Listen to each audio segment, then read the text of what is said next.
Don't want to fix it alone? Call RVFix to get virtual assistance from a master technician today. Hi, I'm Scott with RVFix and one of the technicians here. Today we're going to go over how to adjust the brackets on your MORryde step.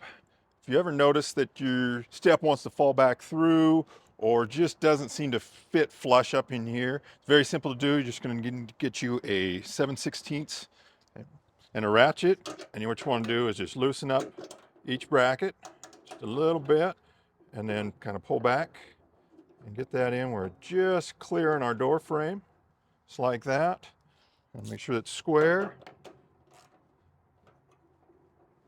and give it a tighten up. You'll make sure you have that on both sides.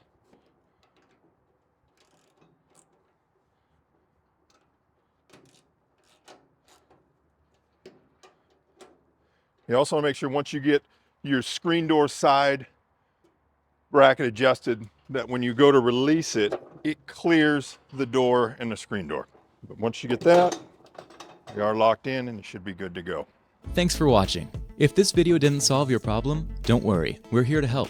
Give us a call at 1-844-66-RVFix. We'll diagnose your issue quickly with a master technician on a video call, get any parts and warranty processed, and if needed, we'll coordinate a service center or mobile technician to get you fixed. We'll handle it all so you can get back to camping.